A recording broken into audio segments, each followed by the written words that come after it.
or A minor? And that's a good question, actually. Most people would say this is a minor key song because it ends on A minor and it sounds sad. But it starts off, doesn't sound so sad when it starts off.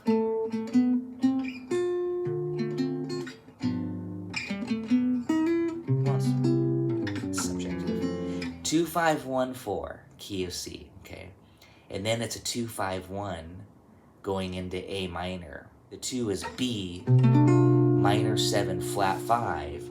And the E, the 5 here, needs to be dominant. This. Or for you Jimi Hendrix fans, you know what I'm gonna do. Stocklow Rosenberg, they do that too. And then A minor.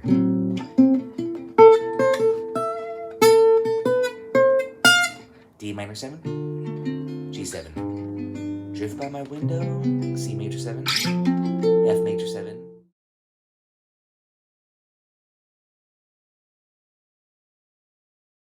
We've got the chords, we've got the melody down. What's next? Soloing. A lot of gypsy jazz players insert the autumn leaves chord changes on the B section of minor swing.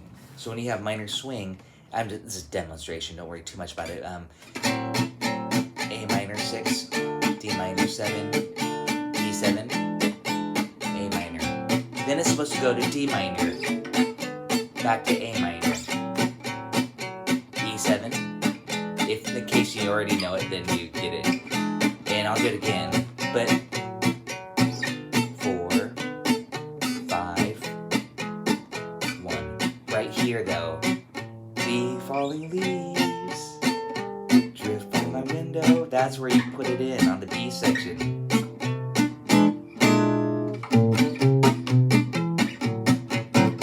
And again, you can solo as if you're playing over autumn leaves, and it's just beautiful. It's a nice change. It's pretty common again to throw in the autumn leaves changes. Of course, you want to, talk it over with your band before you kick into it. YouTube over that. But just really briefly here, D minor for 2 bars. You put D minor G7, and it's just like a prolongation of D minor. That's all it is. And then instead of going back to A minor, you put C major to F major. And A minor is in both of those 2 chords, essentially. So that's why it works, and the rest is 2-5, which in a gypsy jazzer would probably just play E7. But you could go 2-5, and then, of course, A minor. So you get these nice movements.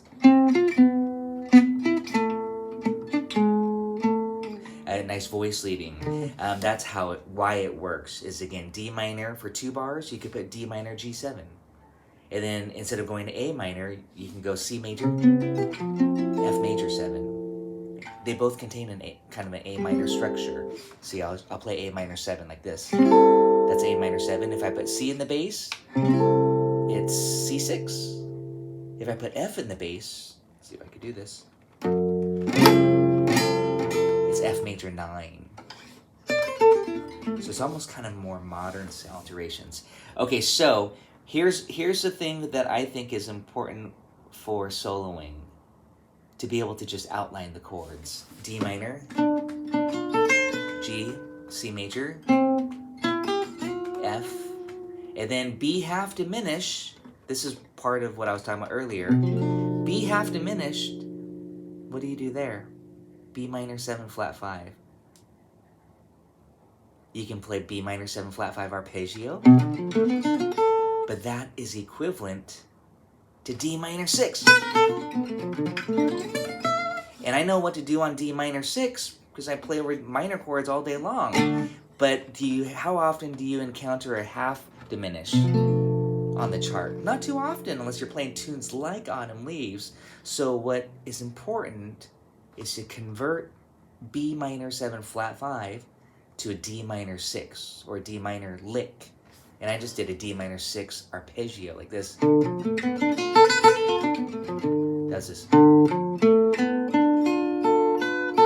In a simple way, just this. So I'm just going D minor triad, and then add the 6 on.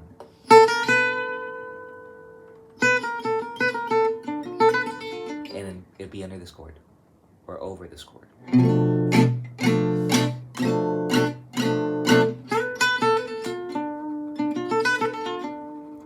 Okay, so again, that's that. And then when it goes to E7, diminish it. And then A minor. And then back to the top. D minor, G7, C major, F major. And then here's that B half, and I just kind of did arpeggios. I'll talk more about that. What do I do here? D minor. E7, I turn it to diminish. And then A minor. So again, that's just kind of a quick soloing method. And we don't even need to do the B section because it recycles the same materials from the A section. So again, work on that A section quite a bit and then reverse it once you head into the B. However, the B has that nice little outlining, the tritone substitution. If you want to get kind of more bebop-y, or you could just stay a lot more simple as the Rosenberg version does. I know now I'm kind of just shop talking quite a bit here. So again, D minor, G, C major, and that's C major 7. What I'm doing is outlining F major 7. So again, I'm going to do it here, D minor 7, G7, C major 7, F major 7. And then on that B half diminish, I'm converting it D minor 6. And then here's the trick. Turn it to diminished off of D.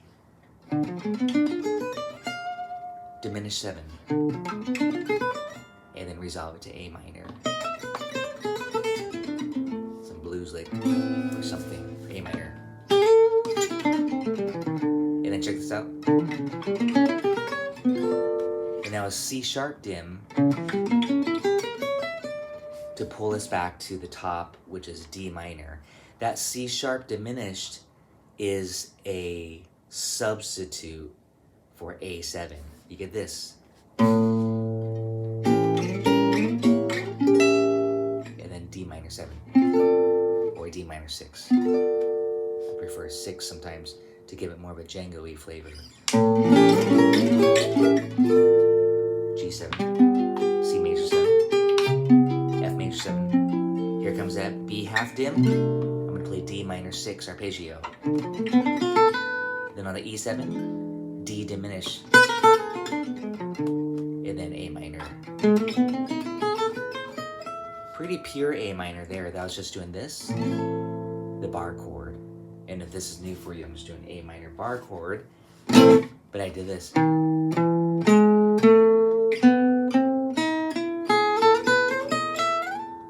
I just outlined it. If you all want to try this with me. If this is new for you, play an A minor bar chord.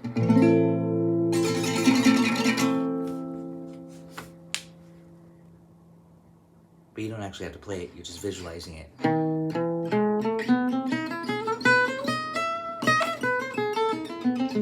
And add the lower neighbor tone, the auxiliary note there. They call it in jazz the approach note.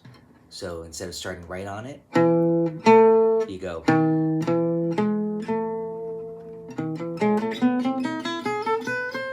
Very beautiful. I'll give you a nice dark chord. And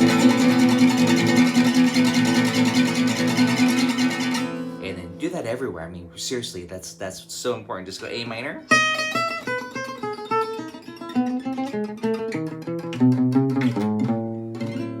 You know, so much fun. Just that decoration.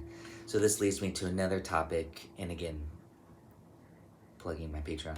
I have a series called Gypsy Jazz Bootcamp, which is kind of what this class is all about too.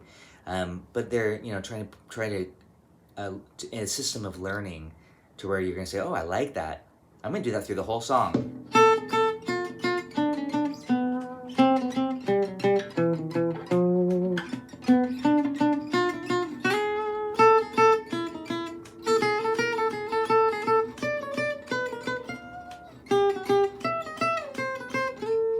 I'm just taking that one like lick or motif, I call it, and going through the progression. I went through it fast. I went D minor, G7, C major, F major. I've got a lot of improvisation choices because there's 3 notes.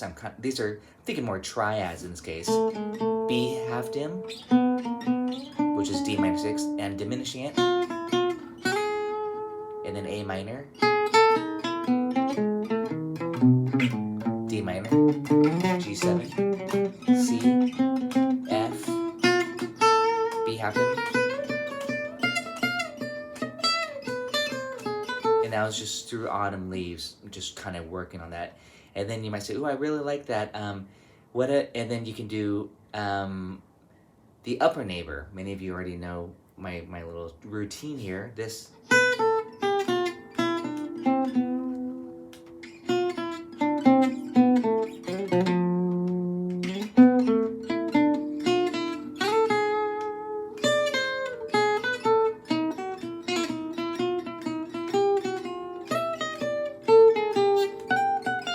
And again, I'm just outlining the chords in a decorative way. If that's, again, this is just, a lot of this is just demonstration right now, just some food for thought. Like, oh, you might say, oh, I really need to work on those chords.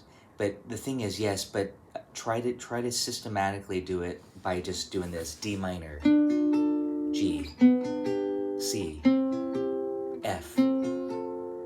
I was supposed to say B half dim, I'm doing D minor. Then I diminish it, A minor, and then A7. Now I'm gonna go here, D minor, G, C, F, D minor, D diminish, A minor, A7, and then D minor here, etc. So that's allowing me to map it out.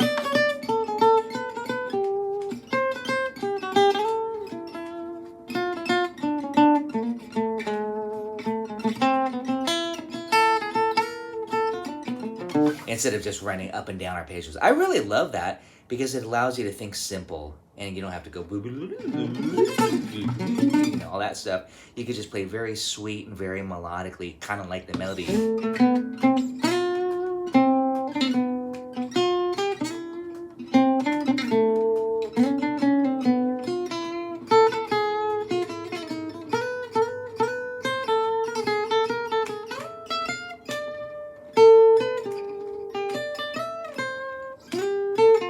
And it's kind of very motivic. It's very lyrical and it's very compositional. That's to me a very great approach to it, and I try to do that when I'm soloing. I try not to just run up and down blues licks or scales. That being said, I want to talk about that for a minute here. The go-to sound for a lot of players is the blues scale, and I know all of you know the blues scale, right? Maybe. Good, hopefully. Pentatonic, minor pentatonic. So here's just a quick thing on this kind of like strategy here. If you're in the key of, this kind of a given, A minor, key of A minor, or key of C major, you're going to run A minor pentatonic or A minor blues over the whole thing. You don't even need to think about the changes. Again, this is where it'd be nice to have my loop pedal here or something, but I don't right now. So G, D minor 7, G, C major, you go A minor,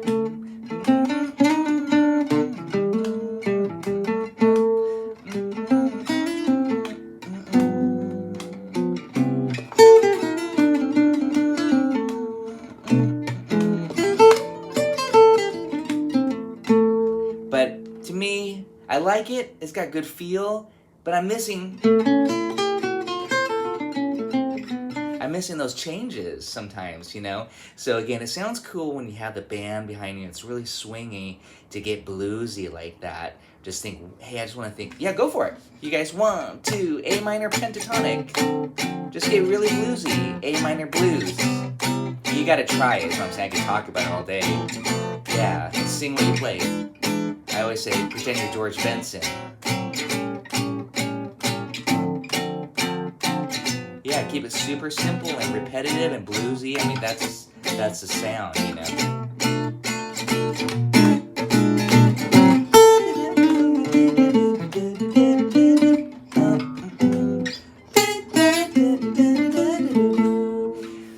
But again, that's one particular sound and approach, just playing blues scale throughout. I think that's important sound. The other approach is to play full scales, Dorian. And basically, again, the idea behind it is if we're in the key of C, you can just run your C major scale modes. I'm not going to talk too much about that. I don't think that's as important. But when you watch Stockolo Rosenberg, you'll hear him kind of run up and down that C major scale while mixing and matching the harmonic minor scale. So here's E7. E7 is where you want to do the harmonic minor. And then get back to the blues key. So again, that's to me one thing that I always try to do is when I have that E7 chord, or in that case A7, harmonic minor.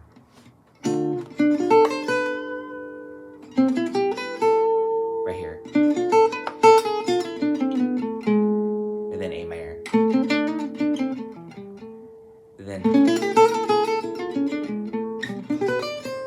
So again, over the B half dim to the E7, that's A harmonic minor.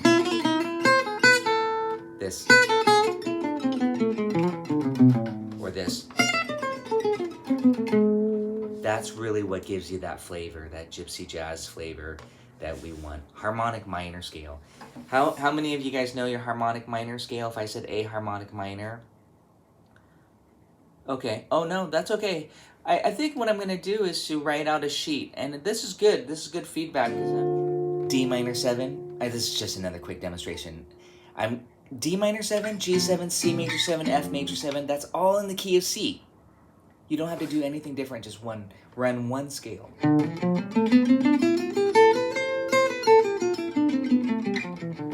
This is scale stuff, but you know, this is how you go. And then here on this chord.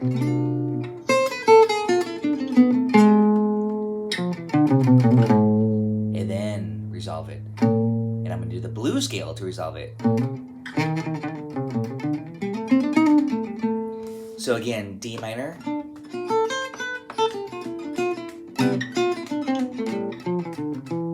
then harmonic minor.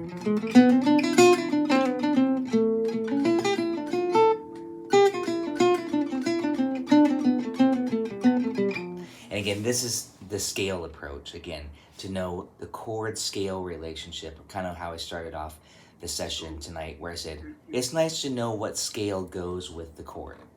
Right. I mean, do you assume if you're playing the D minor chord, you just play the D minor harmonic scale? Or no, not in this case. That's why, again, you have to analyze it.